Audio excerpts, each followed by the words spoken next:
Bien, bienvenidos y bienvenidas al lugar de la memoria, la tolerancia y la inclusión social.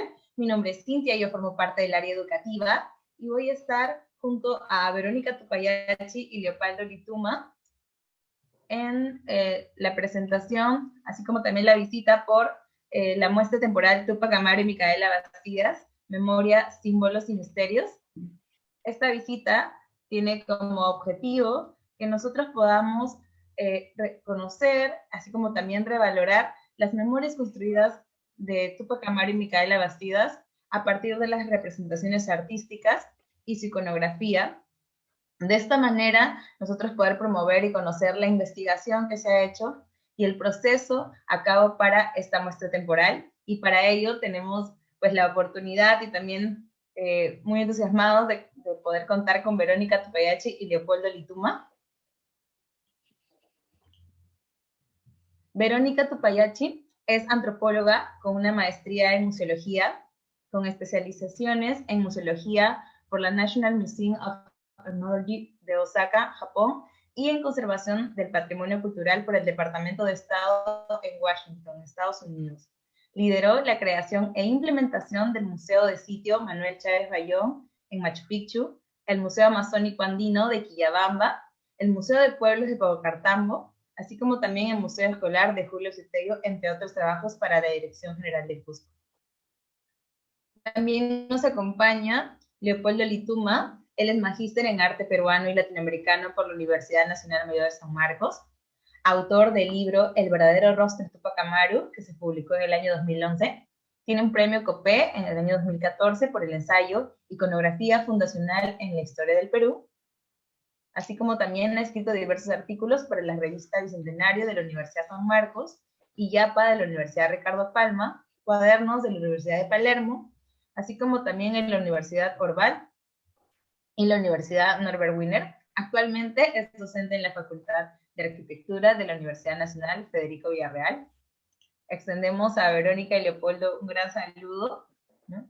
Y junto a ellos vamos a estar comenzando nuestra visita por la muestra temporal Túpac Amaru y Micaela, con esta primera pregunta, que es ¿por qué repensar justamente el Bicentenario, así como también la presencia de Túpac Amaru y Micaela Bastidas en todo este proceso? Comenzamos.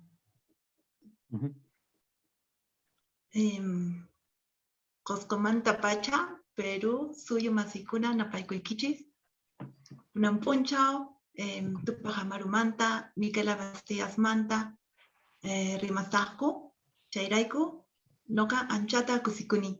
Y acabo de saludarles en runasimi o quechua, nuestro idioma oficial peruano, en su variante Josco Collao, una de las 7 variantes que existen en nuestro país. Y seguramente Túpac Amaru se movía perfectamente entre la sociedad española y también entre la sociedad quechua. Él hablaba perfecto quechua y perfecto español. Micaela Bastidas, quizás como una buena parte aún de las mujeres rurales, hablaba solamente quechua. Ambos líderes dirigieron la más grande revolución indígena anticolonial, pero no fue la única, tampoco fue la primera. Sin embargo, ellos dieron voz y acción a una de las revoluciones más grandes que intentaron subvertir el orden colonial en ese momento. Entonces, a 240 años de la revolución de Túpac Amaru y Micaela Bastidas, y a celebrar el bicentenario de nuestra independencia, considero que aún no nos hemos liberado de, por ejemplo, las fragmentaciones de desigualdad, las fracturas que tenemos por exclusión, por desconocimiento, por ignorancia entre nosotros mismos. Entonces, las figuras de Túpac Amaru, segundo, de Micaela Bastidas, están hoy día presentes. Esta intención de subvertir este orden está presente. Entonces, desde el día siguiente en que murieron estos líderes hasta hoy día, nuestra historia, y Perú es un país demasiado complejo, nuestra historia no ha variado en muchas cosas. Entonces, aún no somos independientes de muchos de estos temas y creo que es un momento tan importante para reflexionar sobre ello. Y aquí, ahora vamos a hacerlo en el LUM. Y empezamos con Leopoldo, que quería preguntarte, ¿cómo han sido las representaciones artísticas a lo largo del tiempo sobre estos personajes, en nuestra historia peruana? Sí, muchas gracias, Verónica, por la consulta. Bueno, primero agradecer por la invitación y por permitirnos comentar un poco sobre esta importante muestra que han desarrollado. Gracias por invitarnos a participar en ella. Gracias también a Channel Walker por su cordial e inicial invitación, que lo hicimos por cierto. Y entonces, bueno, contestando la pregunta, Verónica, a ver, por cierto, este es un tema, digamos, que todavía tiene sus resquicios, sus resquemores, hay una serie digamos, de ideas sobre la figura de Tupac Amaru y sobre su representación, ¿no? Pero ¿cómo empieza todo, efectivamente, cómo empieza todo digamos, esta idea de una figura de Tupac Amaru y cómo así se le representa por primera vez? A ver, hay una primera mención que sale en un libro de Clemens Markham, ¿no? En donde él toma una versión y una descripción de Tupac Amaru basada en un relato que hace Pablo de Astete, que fue un personaje español de esa época y justo uno de los que lo apresa, y que describe, digamos, brevemente cómo era su figura, ¿no? Esta primera versión después es incorporada en el diccionario biográfico de Mendiburo muy a fines del siglo XIX, ¿no? Y después, en un momento determinado, alguien decide, digamos, ya pasar esta descripción teórica y decide representar, digamos, a Tupac Amaru ya como una figura, y esto es incorporado en los primeros libros de historia del Perú de Carlos Dice Portocarrero. Ya estamos hablando de fines del siglo XIX y principios del XX. Desde ahí, esa imagen, digamos, esta primera representación, que por cierto es un libro dedicado a los alumnos, ¿no? A escolar. Estas primeras representaciones, después, hasta los años 70, tienen muy pocas variaciones, en verdad, como vamos a ver. Eso respecto a Tupac Amaru. De Micaelas Bastidas, se sabe muy poco en realidad de su representación, ¿no? O sea, ciertamente debe haber existido alguna pintura, quizás que lo representaba a ambos personajes, cuando Tupac Amaru era el cacique digamos, de Tumbazuca, de Surimana, ¿no? Pero esto, como sabemos, luego que es apresado, todas estas representaciones son destruidas, ¿no? Porque había que destruir la imagen y la historia y el recuerdo de este personaje, ¿no? Y entonces, si de Tupac Amaru hay solamente una versión teórica al principio, de Micaela no existe casi ni eso, ¿no?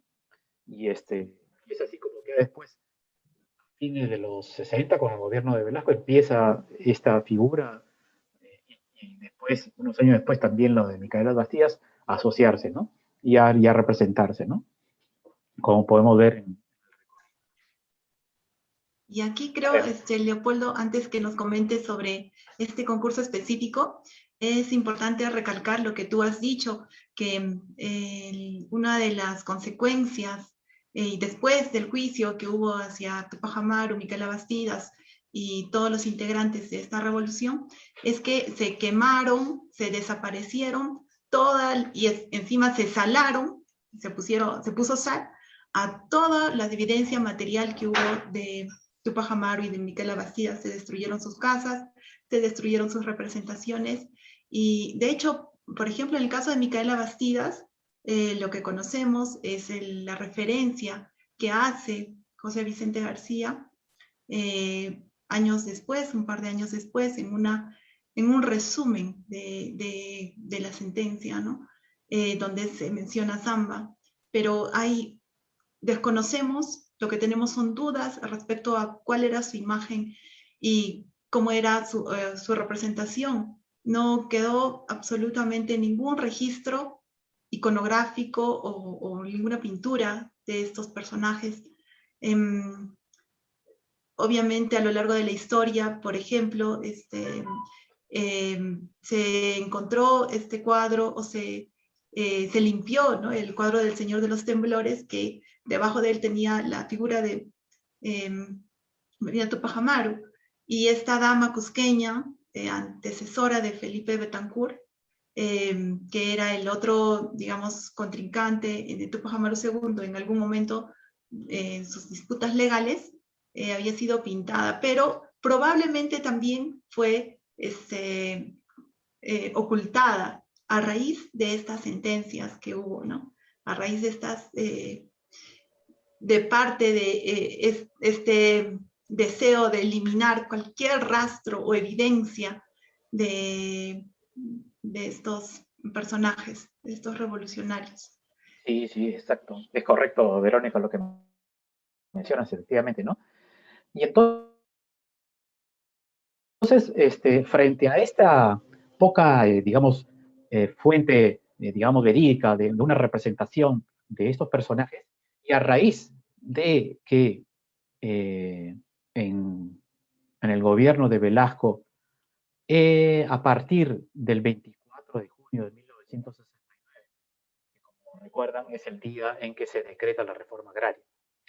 Y en el colofón de ese discurso, Velasco pues menciona esta frase famosa diciendo, atribuyéndole a Tupac Amaru, digamos la frase de campesino, el patrón ya no comerá más de tu pobreza, ¿no? Entonces, a partir de ahí y unos días después, es que el artista Jesús Ruiz Durán crea una imagen, digamos, esquemática del rostro de Tupac Amaru, que es muy criticada, ¿ya? Que es muy criticada. Perdón, si pueden volver a las 4 imágenes anteriores, por favor, todavía quería hacer un comentario. Entonces, es muy criticada y a partir de estas críticas que se hacían a esta representación, el gobierno de Velasco auspicia un concurso, dizque para encontrar la imagen arquetípica, así lo llamó, la imagen arquetípica del héroe, ¿no? Es decir, y convoca a los artistas para este evento, ¿no? Pero como comprenderán, al artista en este momento se le está dando una gran responsabilidad porque supuestamente tenía que investigar y encontrar en fuentes, saber cómo podría ser. Y el objetivo de este concurso era pues encontrar el cuadro que después iba a servir para de repente colocarlo ahí en Palacio de Gobierno, ponerlo en estampillas, en billetes, y en una serie digamos, de propaganda del gobierno, pero el resultado, los 4 cuadros que obtienen la mención honrosa, que son los que se muestran aquí, no satisfizo los deseos supuestamente del propio gobernante, es decir, de Velasco. ¿Por qué? Porque se le representaba sin lo que él seguramente también había visto de niño en el colegio. Es decir, ¿dónde está pues acá el Tupac Amaru, ¿no? Con su especie de saco negro, su pañoleta y su característico sombrero, pero acá no está en ninguna de estas obras. Entonces declaran desierto el concurso, ¿no? Y estos 4 retratos, ¿no? Pasan a tener mención en rosa, pero no hay ningún ganador, ¿no? Entonces, es ahí que después ya Velasco, ahí sí de repente, si podemos correr la imagen a lo que está detrás ahorita de estas 4 cuadros, por favor. Ahí está. Ahí está, por ejemplo, Velasco encarga a un funcionario de Palacio que era Néstor Ovidio Quirós. Encarga a este funcionario, que era un señor que hacía varios dibujos y cosas en Palacio que hacía tiempo, es más, desde el tiempo de Velasco. Le encarga que haga la representación de este personaje. Y él hace la representación que satisfizo a Velasco, porque estaba ahí esa imagen que él había visto, ¿no? De niño, seguramente, ¿no? En sus textos seculares, y que estaba representado incluso en unas fuentes que es importante mencionarlo también. No sé si pueden colocar, por favor, la imagen donde está el cromo de Tupac Amaru junto con, digamos, el cuadro, que después es hay una imagen donde está el cromo eh, que, que se coloca en el álbum Mi Perú. Ahí está. Miren, este cromo que ustedes ven ahí al lado izquierdo es uno que se incluyó en un álbum muy profusamente difundido, que tuvo mucho éxito previamente al gobierno de Velasco, ¿ya? Ahí hay un error, no es el 6.3, sino es el 6.5, 6.7 y 7.1, ¿ya? En el 6.5 sale por primera vez este álbum, tiene rápida aceptación, y lo importante de este álbum es que había sido autorizado por el Ministerio de Educación de ese entonces, y habían participado en él, en la elaboración de este álbum, personajes ahí de la talla, como pueden ver ahí, de José María Arguedas, ¿no? De Luis Valcárcel, ¿no? De Silva Santisteban. Es decir, le daban validez histórica a la representación que tantos años atrás se habían visto en estos libros. Como pueden ver a la derecha, lo que hace Néstor Quirós es hacer eso, es representar lo que estaba ahí, ¿no? Entonces, hay una correspondencia, digamos, a la historia, que también, por cierto, la toma Jesús Durán, porque su imagen esquemática, él la hace basado en esos recuerdos infantiles. Y él mismo lo menciona en alguna entrevista que hace después, ¿no? Y aquí la fotografía del lado que estamos viendo, que es la primera pintura que inaugura el Salón Tupac Amaru. Eso es también muy interesante, ¿no? Aparte de este salón,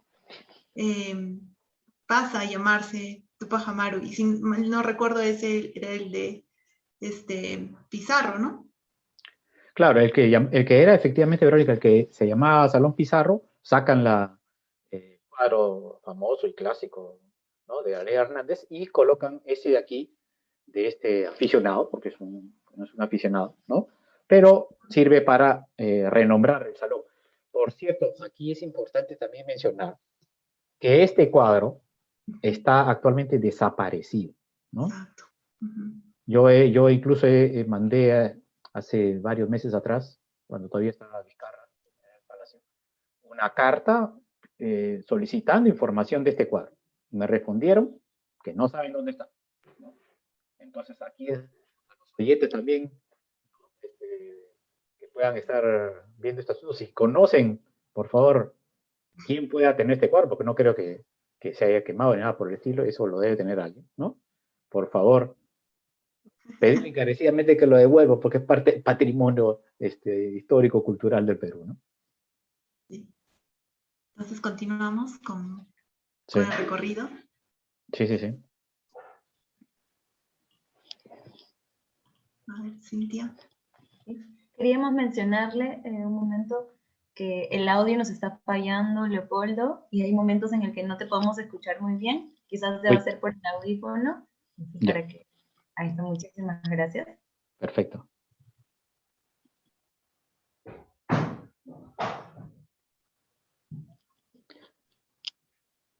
Lo que se está viendo ahí ahorita, obviamente ya es el segundo cuadro, el que está a la izquierda, ¿no?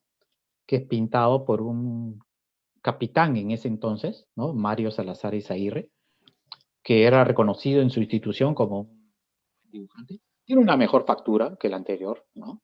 Y ese es el cuadro que ahora ha vuelto, porque como ustedes recordarán, en la época de Toledo se coloca el cuadro que está en el medio, ¿no?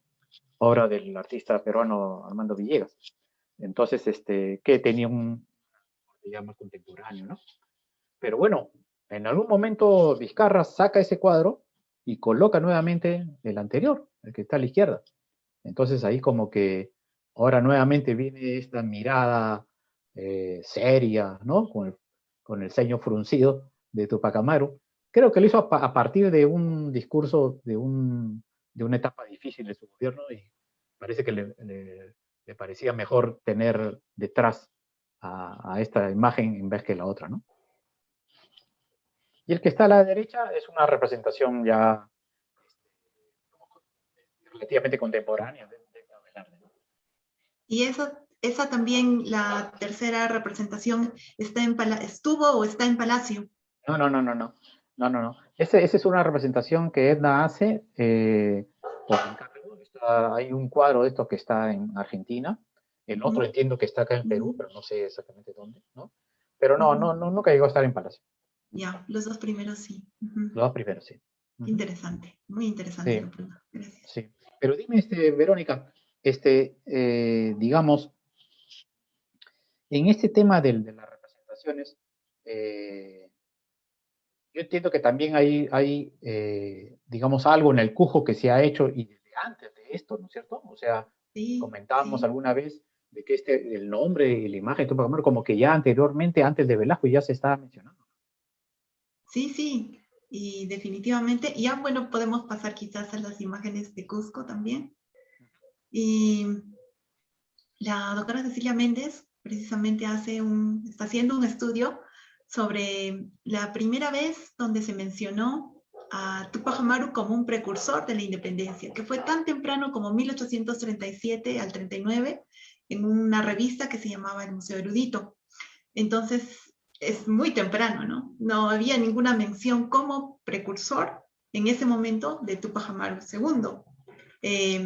Eso quiere decir que todas estas referencias negativas, las validaciones negativas en contra de él, en ese momento José Palacios le daba la vuelta y le ponía como un precursor. José Palacios era cusqueño y la revista, el Museo Erudito, es una revista cusqueña. Luego, en la historia, como sabemos, los primeros diarios de Lima, que luego van a conformar parte o la base de la historiografía peruana, se publican, como dice la doctora Cecilia Méndez, se publican biografías o se publican relatos o especialmente un poema de Arona, en donde se hace una representación burlesca de toda de la ejecución y de la revolución de Tupac Amaru, ¿no? Entonces, José Palacio fue importante en ese momento, ¿no? Fue el primero, el pionero. Luego vendrían en Cusco, como también comenta el doctor Amado González, que Donato Amado, que en los años 20, 1920, 1930, 1940, hubo discusiones sobre Tupac Amaru II, cómo era, qué había representado. Entonces es más bien a partir de los años 68, ¿no? Cuando viene Velasco, donde se da mucha mayor importancia a la figura y se trata de representar en todos los lugares.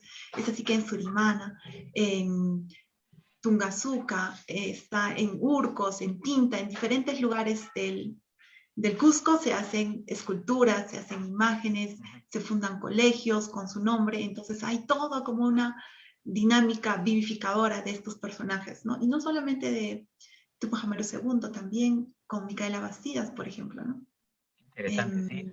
Sí. Sí, eso está muy bien, sí. Claro, esos relatos de principios o segunda o tercera década del siglo XIX son importantes porque son precursores, mira, son relatos precursores también, ¿no? Sobre Tupac Amaru, que como sabemos, no fue mencionado, sino sí, en el siglo Exacto. XIX, ¿no? Sí.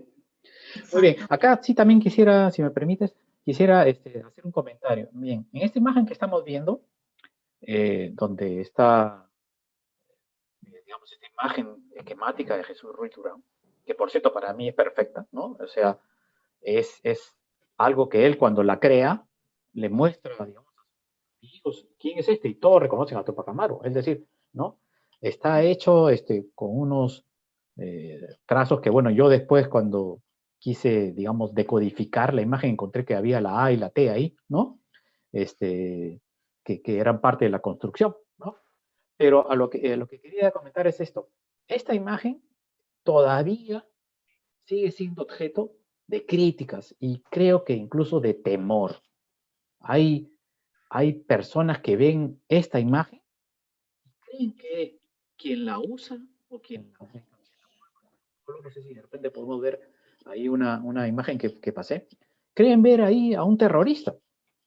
Y entonces, ¿qué está ahí, como les digo, subyacente en nuestra memoria, está de que esta imagen, como pueden ver ahí a la derecha, esto fue una imagen, una foto que circuló en las redes sociales a propósito de las movilizaciones, digamos, que hubieron el año pasado, ¿no? Entonces, le toman la foto a este manifestante que está con un polo ahí, y creen que ya es un terrorismo. Pero por favor, o sea, esa imagen nunca estuvo asociada a ningún movimiento terrorista, ¿no? Fue más bien la imagen de Miller Cajabaringa en uno de los 4 cuadros que hemos visto. El rostro ese, que ese sí, más bien el MRTA lo toma, ¿no? Pero esta imagen no. Y lo que también quería comentar es esto. Jesús Ruiz Durán, que es un artista notable, ¿no? Él todavía sigue manejando este icono, esta iconografía. Si pueden ver a la izquierda, por ejemplo, esta es una obra reciente de él, no tiene mucho tiempo, pero hace ya que Tupac Amaru tenga un discurso contemporáneo del siglo XXI. Ya no es que está luchando, ¿no? Digamos, contra los impuestos y la MIT y los hogares y demás. Aquí ahora está luchando contra la corrupción, ¿no? Y los avatares y la problemática del siglo XXI, del Perú contemporáneo.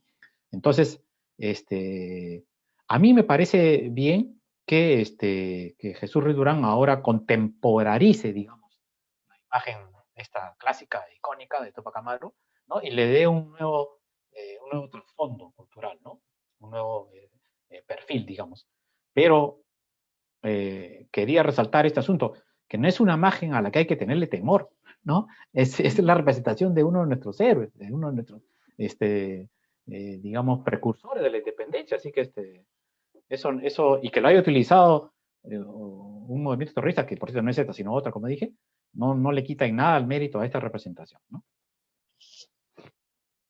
¿Y tú crees, Leopoldo, que la historiografía conservadora que existió, especialmente de las clases intelectuales criollas, a partir de Lima, que esta imagen, un poco como se ha dicho, ¿no? El indio advenedizo o el indio subversivo, ¿tú crees que esto haya influido también en que actualmente se están retomando esas ideas, a pesar de que tuvimos el tiempo con Velasco Alvarado, que esta imagen de Tupac Amaru fue todo lo contrario, ¿no? ¿Tú crees que esto también influye en que se utilice esta imagen como parte de esto, además de que el grupo terrorista asumió su nombre, ¿no? Efectivamente, claro. A ver, digamos, sí, es correcto decir de que este símbolo, se volvió también, como lo dice el mismo Jesús Ruiz Durán, marca registrada del gobierno revolucionario, ¿no? Es decir, era su marca, perfecto. Ok, ¿y qué cosa fue ese gobierno revolucionario? El que impuso la ley de reforma agraria, que ya sabemos todo, digamos, el gran impacto que causó, ¿no? Me estoy quedando corto en las expresiones, obviamente, y que mucha gente se vio afectada con esto, muchísimo, y obviamente también, ¿no? Entonces, aquí el pobre precursor corre una suerte de que, por un lado, un gobierno tome su nombre para, digamos, impulsar la reforma agraria, y por otro lado, un movimiento terrorista también lo tome, pero para iniciar una lucha armada. O sea, finalmente, entonces, el nombre de Tupac Amaru está, digamos, contaminado, ¿no? Contaminado de ideas revolucionarias. Pero no debería ser así, debería ser igual que San Martín, o igual que Bolívar, ¿no? ¿no? Igual que de repente, que algún otro precursor, Vizcardo y Guzmán. O sea, ¿por qué este asunto? ¿No? O sea, yo sé que hay todo este trasfondo, pero el pobre Tupac Amaru no tiene la culpa de eso, ¿no? Leopoldo, por favor, si tu micro quizás o puedas ¿Aló? desconectar y Sí, aló, aló. comunicarte solamente con el audio de la computadora porque no se está escuchando. Ay, qué pena. ¿Ahí ahora? ¿Mejor? Ahora sí, creo, está mejor. Ya. Sí, Bueno, decía eso, ¿no? No sé si sí, vale sí, la sí. pena repetir o no. No, sí creo que te hemos Ya, escuchado. Ujú, ok, gracias, muchas gracias. Bueno, ya, continuamos con nuestra visita. sí. Si podemos pasar a las siguientes imágenes. Ujú. Y bueno, acá llegamos a Cusco, nuestro Cusco querido. Ajá. Ahí creo que ahí nos puedes comentar de repente un poco, Verónica, sobre las Sí, vicisitudes de bueno, este tampoco no gobierno. estuvo, la imagen de Tupac Amaru II de Micaela Bastidas tampoco no está exenta de controversias aquí en Cusco, ¿no? Y además recordemos, y creo que eso no sabemos muchos en lo que ocurrió en nuestra historia, que no todos los caciques, no todos los curacas fueron tupacamaristas. De hecho, los descendientes reales cusqueños, los del distrito de Cusco, de la provincia de Cusco, estuvieron en contra y de hecho firmaron todos como un apoyo, incluso anterior, como dice el doctor Donato Amado, incluso anterior de que se sepa sobre la revolución de Tupac Amaru, ellos ya sabían, tenían los rumores y firmaron como una alianza que iban a ser fieles al rey, ¿no? A la corona. Entonces, no es que todos los caciques o curacas cusqueños apoyaron, los descendientes reales incas no. Entonces, siempre ha estado esto sujeto a controversias, ¿no? Sin embargo, es tan fuerte la representación de Tupac Amaru II, de Micaela Bastidas, de toda esta revolución en Cusco, y probablemente a partir de los años 68, con Velasco, mucho más, ¿no? Porque hasta ese momento la historiografía se encargó de minimizar o negativizar o tergiversar la historia de Tupac Amaru y en el caso de Micaela de invisibilizarlo, ¿no? Entonces, justo estos comentarios de Juan de Arona, por ejemplo, en el diario más importante del Perú, donde mencionan que Tupac Amaru II era un indio atrevido, alzado, y que había, cómo iba, y que hacían esta representación burlesca de la muerte de ambos, una burla sobre eso. Entonces, obviamente, nadie quería como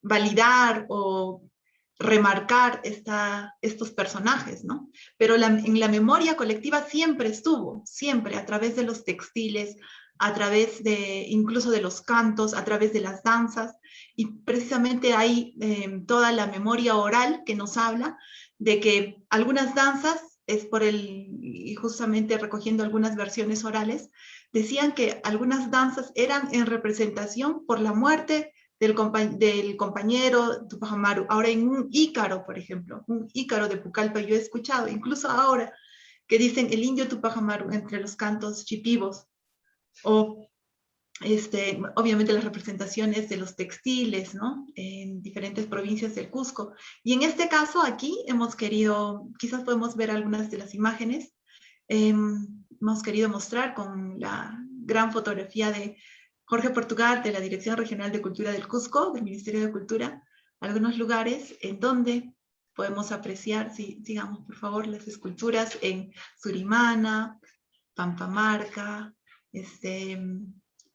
tenemos las de Sangarará, esta es la de Surimana, si mal no recuerdo. Esta es de Pampamarca, Micaela Bastidas, su hijo Fernando, y Tupac Amaru II. En Pampamarca incluso allí tienen el lugar, ¿no? Si tú vas, preguntas y dicen, aquí es el sitio donde nació Micaela Bastidas. Y hay unos rastros, unas evidencias, ¿no? De unas edificaciones antiguas. Entonces está muy presente, nunca se apartó de la memoria colectiva a través de diferentes manifestaciones culturales, ¿no? Siempre estuvo allí. Entonces eso es lo importante en Cusco. Y contemporáneamente se han hecho cuadros, varios artistas han hecho cuadros que están ahora en la municipalidad, en el Museo de Historia Regional del Cusco y en la universidad, murales, obviamente el mural, por ejemplo, de Avenida del Sol. Entonces, siempre estuvo su imagen presente, ¿no? Creo que eso Sí, es lo que podemos decir de Cusco. no, sí, y yo creo que ahí merece, no sé si esta exposición u otra, pero debería haber algo parecido a lo que has hecho en el Louvre, allá en el Cusco también, ¿no? O sea, Perdón, Leopoldo, no se está escuchando ahora sin nada. hola, hola, Ya, hola. ahora sí, ahora sí. Sí, disculpa. Indicaba de que creo que esta, no sé si esta exposición del LUM u otra parecida, debería exhibirse también ahí en el Cusco, ¿no? Sí, sí, Este, sí, claro, sí, LUM tiene eh, el objetivo, ¿no? De poder trasladar también esta exposición a Cusco. Sí, muy sería bueno, ¿no? interesante. Es más que pertinente, claro, exactamente, ¿no? Sí, Sí, muy bien. Y entonces, no sé si pasamos a la siguiente sala.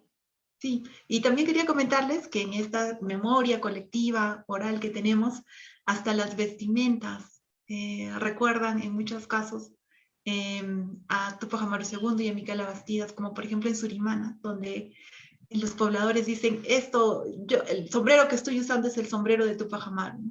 O el sombrero de Micaela Bastidas, o Ujú, donde allí los árboles también tienen presencia o han adquirido la presencia de Tupac Amaru II, los árboles antiguos que ellos dicen que son los manzanares de Tupac Amaru II, o estos eran las chacras de Tupac Amaru II en Surimana, donde su familia se dice que provenía del Ayllu Calca de Surimana. Entonces ujú, su familia fue asentada allí. Y todas las piedras, los andenes, los bosques recuerdan, ¿no? Tienen su presencia impregnada allí. ujú. Entonces siempre quedó en la memoria colectiva. Es Sí, está importante. muy bien. Perdón, una de las imágenes que mostraron aquí, la primera, Ese es en no sé si de Surimana. repente pueden, no sé si pueden regresar a la primera escultura de Tupac Amaru, son unas anteriores, eh, que también fue motivo de concurso, ¿no? Así como un concurso de pintura, esa, también también hubo un concurso de escultura, ¿no? Y este es resultado de esta obra de Ugarte y Ugarte, ¿no? Un famoso escultor de la época. Es resultado de eso, de ese concurso. Por cierto, no fue la primera obra, también antes había ganado otra, pero como estaba el gobierno militar, parece que no le gustó mucho también, así que volvieron a llamar otro concurso. Y entonces aquí salió esta de Ugarte, pero me parece notable, ¿no? Es muy, Sí, el muy, tema muy. en Cusco fue el mismo también, cómo representar a Tupac Amaru II y si Uh-huh, hacerlo en la Plaza de Armas o dónde hacerlo. Como te digo, hubo, desde la época de esta gesta revolucionaria, no estuvo exento de esas contradicciones, ¿no? uh-huh, Si se podía representar como indígena, si se podría representar como mestizo, a caballo, con sombrero, con chullo. Entonces, siempre hubo esas contradicciones. Y finalmente fueron las esculturas a parar a la Plaza Tupac Amaru, ¿no? Sí, Verónica, me has hecho acordar. Yo no sé si es posible, por favor, si pudieran solamente por el tema de la vestimenta, ¿ya? No sé si es posible regresar a las 4 imágenes del concurso un ratito nada más porque quería hacer un comentario ahí, ¿no? Por favor. A esas 4 que son del concurso, pues, eso, muy bien. Fíjense, miren, estas representaciones son todas diferentes. Y está Tupac Amaru representado como un español, por ejemplo, en el inferior izquierdo. Está representado como un, digamos, descendiente de los incas, como el que está con la imagen de Cajahuaringa, que está en la esquina superior derecha, ¿no? Está como un, digamos, personaje que ya está dispuesto a entrar a la brega, ¿no? A la lucha, como el del ángulo superior izquierdo, ¿no? O está calmo, ¿no? Como al final en la izquierda, en la derecha, inferior derecha. Son 4 representaciones distintas, 4 vestimentas distintas, pero ahí todas son válidas. No es que una no lo es. Recordemos, Tupac Amaru, él se decía descendiente de los incas y usaba el unco que vemos ahí, usaba también la mascaipacha, bueno, que no está acá, pero también el inti en el pecho. Y también cuando venía a Lima a reclamar sus supuestos derechos, ¿no? se vestía como español, ¿no? Y cuando se dedicaba a su labor de arriero, obviamente que tenía que usar un sombrero alón para que le tapara de las inclemencias del sol. Entonces, Ujú. todas esas representaciones son válidas. Además, nadie usa la misma ropa pues, todo el tiempo, ¿no? Entonces, Sí. eh, eso quería agregar nada más. Ahora sí, Pasaremos respecto a, a la sí, pregunta. pasaremos a las salas. Nos queda poco tiempo. Sí, sí, Leopoldo, ya. pasemos aquí. Ah, Sí, sí, gracias. No sé si tú quieres comentar ahí primero, a mí me parece muy interesante esa, la huaraca, la que vemos ahí, si tú quieres sí, sí, sí. comentar un poquito de eso, Verónica.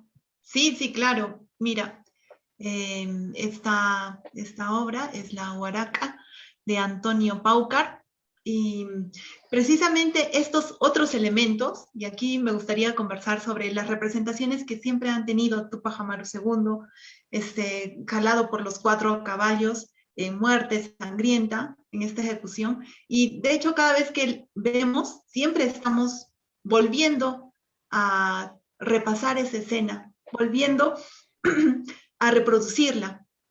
Entonces, una y otra vez estamos sembrando ese miedo que fue el propósito de la corona española, ¿no? Ese tipo de ejecución fue el propósito, fue la advertencia para que cualquiera que quisiera subvertir ese orden político colonial, le iba a ocurrir eso. Entonces, a mí me parece tan interesante que ahora los artistas de esta muestra, todos los artistas contemporáneos, han planteado otra forma, otra concepción de pensar en Tupac Amaru II y Micaela Bastidas. Y en este caso, Antonio Paucar lo piensa a través del textil, a través de la huaraca, que es la onda, que además de ser un arma, además de ser un arma de resistencia, además de ser un arma de guerra, un arma de oposición, incluso en los momentos actuales a los conflictos, además de ello, representa el tejido, el textil, que es una tradición muy nuestra y muy milenaria, ¿no?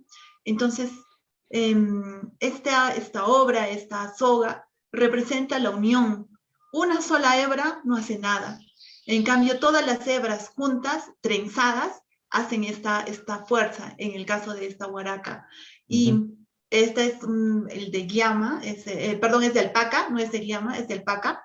Tiene 3,5 metros y en su configuración, en su tejido, también está la serpiente, que viene a ser el amaru, ¿no? Entonces, tiene toda esa concepción para representar la gesta, la unión, ese poder que se tiene en colectivo, ¿no? Del individual se pasa a lo colectivo. Y eso es lo que quiso, conversando con Antonio Paucar, sacamos algunas de Sí, sí, está estos muy bien. elementos. Digamos, es una obra poderosa, conceptualmente, ¿no? Y muchas de las otras que vamos a ver Sí, también sí, tienen tú este nos querías contenido. comentar sobre la espectacular obra de Seth. Ah, sí, muchas gracias. ¿Si pueden colocar, por favor, la obra de CEF, Seminario, en la que está a la izquierda? Sí. Gracias. A ver, en estas representaciones sobre Tupac Amaru, como comenté, digamos, hay diferentes versiones y no es que algunas sean más valederas que otras. Esta de Roberto Seff Seminario a mí me parece estupendo porque saca del contexto que hemos visto rodeado de subversión, de violencia de Tupac Amaru y lo muestra gentil como un niño que está ahí, digamos, saboreando su chup, ¿no? Y entonces es una imagen mucho más humana, ¿no? Y también contemporánea, y a mí me parece súper válida. Obviamente, para hacer saber de que esto fue humano, él le pone ese sombrero que ya hemos comentado, ¿no? Pero hace una nueva representación hermosa, ¿ya? Y al estar asociada a un niño, le da también otras cualidades de inocencia y de virtud, ¿no? Es importante destacar que Roberto Seff no solamente ha hecho esto con la imagen de Tupac Amaru, ¿no? Sino lo ha hecho también con otros artistas en su proyecto que tiene Bicentenario. No sé si podemos mostrar una imagen, por favor, de otra obra de Roberto Seff también. Hay una donde está representando a San Martín, ¿no? Al general San Martín. Ahí está, ¿no? Entonces, aquí también hay una, digamos, ha retrocedido en el tiempo a todos estos personajes históricos y los muestra como debieron haber sido como niños, ¿no? Obviamente con la indumentaria que le es característica, ¿no? En este caso acá con sus galones, ¿no? Sí, y me parece fabuloso, o sea, me parece, es como acercar la historia de un nuevo modo a la gente, ¿ya? Y yo encuentro esto no solo divertido, ameno, sino artísticamente muy, muy valioso, ¿no? Sí. Bueno, y por continuamos cierto, con nuestro recorrido. Hay otros artistas que vamos a ver también ahí, digamos, claro. que han digamos, hecho con versiones contemporáneas, ¿no? Sí, aquí pasamos a ver la obra de Delfina Nina, cusqueña, y nos habla en estos autorretratos, sincronía, nos habla de varias cosas. También nos habla de resistencia.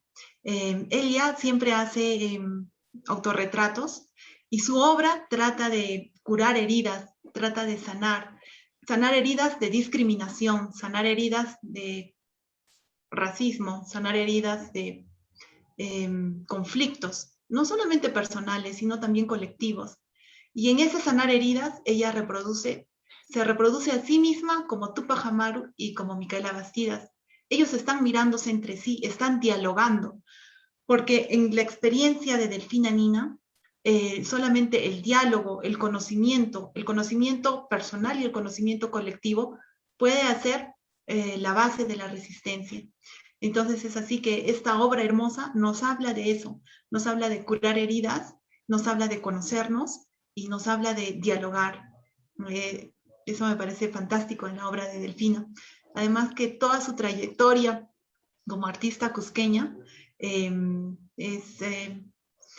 nos dice que está construida en base de la historia de momentos, la historia de sus padres, la historia de lo que ella escuchó en colegio, ¿no? Sobre Tupac Amaru, sobre Micaela. Y también, bueno, ¿por qué no decirlo? Delfina nos dice que Tupac Amaru II conocía perfectamente el español, por ejemplo, ¿no? Y Micaela Bastidas no, según su conocimiento. Entonces, según el conocimiento de Delfina Nina. Entonces, estos dos mundos también, uno de conocimiento y otro de desconocimiento, se hablan entre sí. Porque además Micaela fue muy importante en la gesta revolucionaria, ¿no? Entonces, entre ambos y el diálogo de entre ambos van a hacer posible una resistencia. Su obra nos habla de resistencia. Igual que la siguiente, podemos ver la siguiente. Sí, solamente un comentario pequeño de estas obras de Nina. Una cosa, si se ve bello así como lo están viendo ahorita en sus respectivos ordenadores, más bello es cuando lo ven en vivo en directo, así que los invito a visitar la muestra, porque en verdad estos óleos son espectaculares, ¿no? Sí. Nos vamos con la pintura de silografía de Luis Torres. Es una silografía que dice la resistencia de Tupac Amaru y Micaela Bastidas. Y él nos habla de algo que es cotidiano hoy en día. Muchos asentamientos humanos, muchas instituciones educativas, colegios, institutos, muchas calles, muchas organizaciones llevan el nombre de estos personajes, ¿no? No solamente de ellos, también de Tomás Atito Condemaita, de Cecilia Tupac Amaru, al menos aquí en el Cusco. Entonces, su memoria, y lo que conversábamos al inicio, su memoria es colectiva y ha resistido todos los embates del tiempo. Y como nos dice Luis Torres, está revivificada, resignificada, está presente, está ahora, ¿no? En nuestro cotidiano. Entonces, además de que, bueno, en nuestra historia, precisamente como comentaba también la doctora Cecilia Méndez, es tan complejo, Perú es un país tan complejo y tantas casualidades ocurren en nuestro país que precisamente cuando iba a ser los 100 años, la conmemoración de los 100 años de Tupac Amaru II, hubo todo este problema de la guerra con Chile. Luego, después, a los 200 años, hubo todo este problema con el inicio del terrorismo en el Perú. Entonces, realmente Tupac Amaru II y sus conmemoraciones, sus celebraciones han estado impactadas por otros sucesos, pero ha seguido vivo en la memoria, ¿no? Desde el primer día que, a partir de su ejecución, de su muerte, ha seguido vivo, ¿no? Y de hecho no, la revolución no terminó allí, sino siguió en el Alto Perú, con Tupac Katari, con toda la fase aymara, como nos comenta Chuck en su increíble libro, ¿no? Toda la detallada información que él nos da. Entonces, eso no murió allí, ¿no? Pero hasta ahora sigue vivo y en esta silografía, Luis Torres nos dice, nos representa eso, su resistencia también. Sí, exactamente. Es una muy buena obra, está cargada de simbolismo, ¿no? Sí, Y representarlo ahí en la muchedumbre, ¿no? También le exacto, agrega otro valor exacto. semántico, digamos, Y ¿no? con los Andes, ¿no? Con Sí. todo. Podemos pasar a la siguiente obra, que ahora sí nos dedicamos a las mujeres. Esta es la obra de Karen Bernedo y a partir del año 68, como ella indica, es que se hicieron famosos en el mercado de San Pedro, que es el mercado más grande del Cusco, estos costalillos con la figura icónica de Tupac Amaru, ¿no? Con esta de Ruiz Durán. Entonces, y estos son costalillos que hasta ahora se venden, ¿no? Este tipo de costalillos, de estos materiales. Entonces, y la actividad que ellos hicieron, la actividad que involucró además otros colectivos del Cusco, fue representar la figura de Micaela Bastidas allí, como un intento de que esta memoria también femenina pudiera quedar grabada. Y aquí es importante decir que la participación de Micaela Bastidas como estratega fue absolutamente importante, y no solo como estratega, sino como lideresa. Ella daba órdenes, ejecutaba sentencias, dictaba bandos. Fue la otra parte, podemos decir, de la revolución, ¿no? La otra cabeza de la revolución. Y no solamente ella, sino muchas mujeres, como la cacica de Acos, ¿no? Que es Tomás Atito, y de hecho, como dice también, como menciona Karen Bernedo, una de las variedades de papa, la INIA nombró con el nombre de Tomasa, en conmemoración de Tomás Atito Condemaita, pero también fueron Cecilia Tupac Amaru, luego muchas mujeres, la cacica de Tungazuca. Tenemos también, bueno, en general, la participación femenina fue muy importante. Y en el caso de Micaela Bastidas, no era la que solamente ayudaba en la parte logística o brindaba la comida o los recursos, como hemos visto, que se asocia generalmente el liderazgo femenino, ¿no? A esas actividades. En su caso, Micaela Bastidas dirigió lado a lado con Tupac Amaru II. De hecho, ella fue la que, como todos sabemos, ya casi esto sí es cotidiano, cuando ella aconseja hacer la toma de Cusco antes, ¿no? Entonces, ella era una estratega y que tuvo una participación tan importante, tan igual que Tupac Amaru II, que su muerte fue tan cruel como la de él. Entonces, aquí es una forma de, en estos costalillos, en estos sacos, representarla y decir que está presente. Sí, a mí me parece válido también el intento de poder volver cotidiana, en este caso la imagen de Tupac Amaru, luego de toda esta contaminación que hemos hablado, y que pueda ser de uso así masivo, ¿no? Y que finalmente se le sitúe en un lugar como el que debe ser, un prócer de la independencia, ¿no?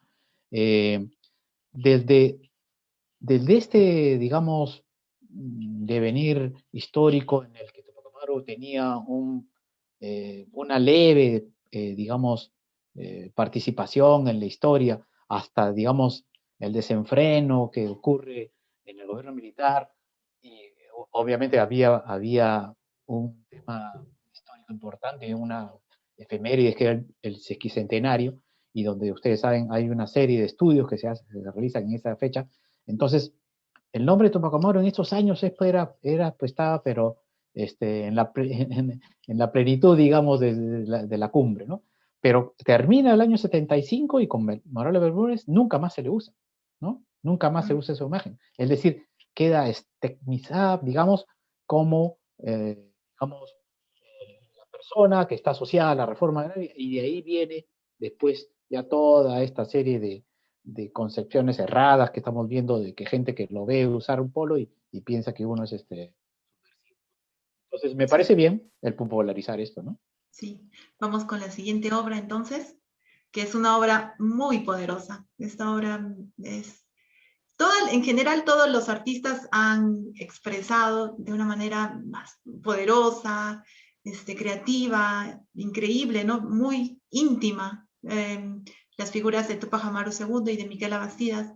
Entre esas, a mí especialmente esta me conmueve mucho, porque es el tejido de cabellos femeninos de diferentes mujeres. Entonces, es la unión de estas mujeres, el colectivo de mujeres que están representando a Micaela Bastidas, y la representa de espaldas, la representa solo el cabello, porque no se sabe el rostro, se desconoce cómo era Micaela Bastidas. Entonces, representa el cabello, que es una parte tan importante. En el cabello tenemos el ADN, y este es el ADN colectivo, ¿no?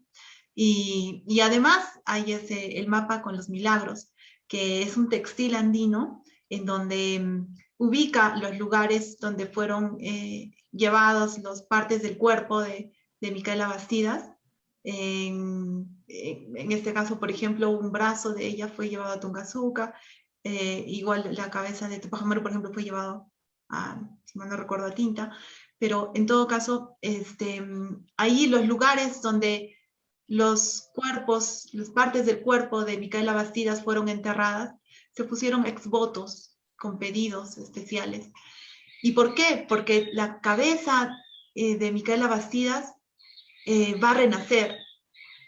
Ese es el mito de Incarri, ¿no? Entonces ella asocia, Susana asocia el mito de Incarri con la no representación de su cabeza, ¿no? Y de hecho ella me dijo que muchos asociamos que el retrato es solamente la cabeza, no, es parte, ¿no? Es parte.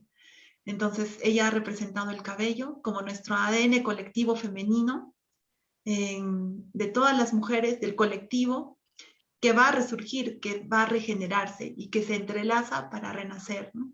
Entonces, Ujú. este cuadro me parece muy poderoso. Sí, y esa representación de la cabellera está llena de diferentes significados, de una polisemia, ¿no? En cuanto a que, como bien menciona Verónica, a ver, a estos personajes se les desmembra, ¿no? Y sus partes son enviadas a diferentes puntos, ¿no? Del entonces virreinato, y acá podría asociarse como que esta es una de esas partes, ¿no? Esta es una de esas partes digamos, en las que después se espera renacer, como en Carrie bien mencionas. Pero también hay otra significación en la que se está haciendo ver de que aquí no hay nada, ni siquiera una descripción como en el caso de Tupac Amaru para poder recrear de alguna forma su imagen. Aquí no hay ni siquiera eso. O sea, acá no hay rostro. Aquí todo está de espaldas, digamos, ¿no? O también pensar de que en estos momentos es mejor estar de espaldas y no ver lo que está pasando, ¿no? Y mostrarme simplemente con mi cabellera, ¿no? Pero la cabellera dice mucho. Sí, sí.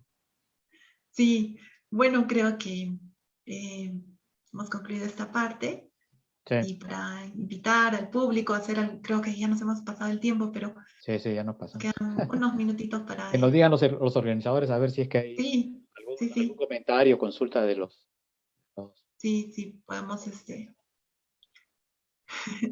Cintia. hemos llegado justamente a nuestra última sala, que es la sala en donde podemos visibilizar los poemas, ¿no? Dedicados a tanto a Micaela como a Tupac Amaru, así como también tenemos muchos saludos. Queríamos quizás antes de poder leer nuestro poema final, porque bueno, Verónica nos va a hacer pues, el honor de poder leernos el poema de Magda Portal, y queremos pues enviarles los saludos que han estado llegando por aquí, así como también algunas preguntas del público. El primero de los saludos que tenemos por acá, eh, de Abancay, también de Cusco, ¿no? De otros países también, de México, ¿no? Acerca pues, la exposición que hemos tenido hasta acá. Laura Espinosa nos menciona que Tupac Amaru y Micaela Bastidas son el mejor referente que tenemos en nuestra historia. También mandan saludos desde Abancay, como lo mencionaba Eliana Galindo, ¿no? Y también tenemos algunas preguntas. por ejemplo, acerca de dónde consideran ustedes que es Micaela Bastidas, y así como también quizás por qué o qué sucedió con el hijo de Micaela y Tupac Amaru, con Fernandito. Si podemos ir respondiendo las preguntas antes de pasar a nuestro tema final. Verónica, creo que ahí te cedo la palabra. Sí, bueno,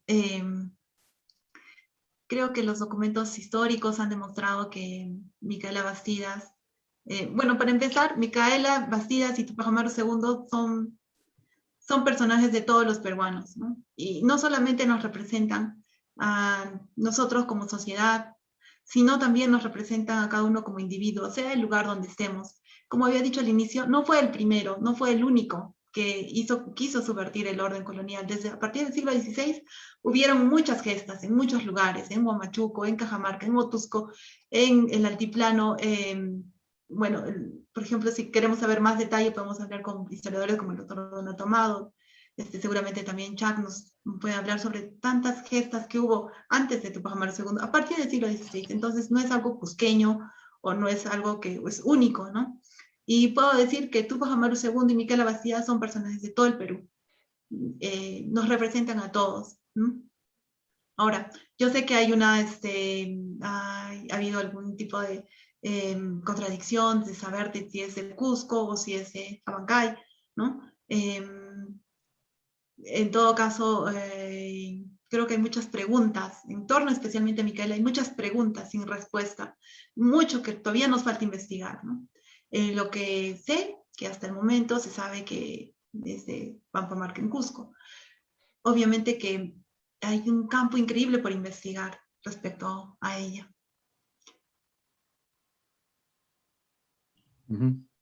Muchas gracias. Bueno, también para mencionar antes de que pasemos a la siguiente pregunta, es que hay muchos pues mensajes acerca de Micaela que reconocen a Micaela en el corazón de cada mujer peruana. Es muy interesante ver también, así como usted dice, que hay bastante por investigar, pero que también está vigente. Es como un compromiso también, ¿no? De los investigadores, las investigadoras. También te mandan un saludo de parte de Teresa de Jesús de Otazu, Verónica. Gracias. También saludos para Leopoldo, para los dos de Nora Lituma también. Gracias. Gracias. Entonces, antes de terminar, ¿no? Verónica nos iba a leer un poco la obra de Magda Portal, Las palabras a Micaela. Si puedes poner el texto, porque no leo desde aquí, por favor. Ahí está. Ahora sí me voy a acercar un poco. Sí, desde el principio, por favor. Sí. Palabras a Micaela, 1965, Magda Portal. Junto a la llama que incendió los senderos de América y la arrancó de su letargo, floreció la amapola, Micaela Bastidas. No podía saber en soledad la estatura del héroe.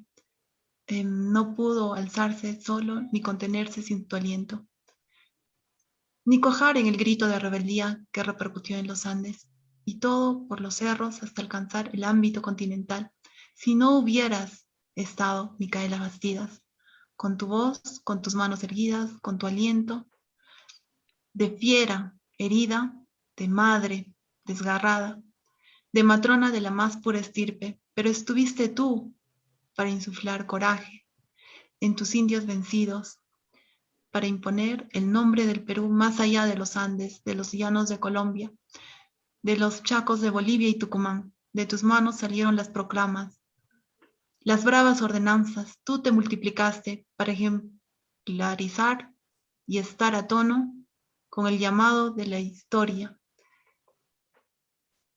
que acariciaba el inicio de la libertad, que anunciaba el inicio de la libertad del continente americano. Como te dijeron en los comentarios, todos somos Micaela, todos somos Tupac Amaru II. Muy bien.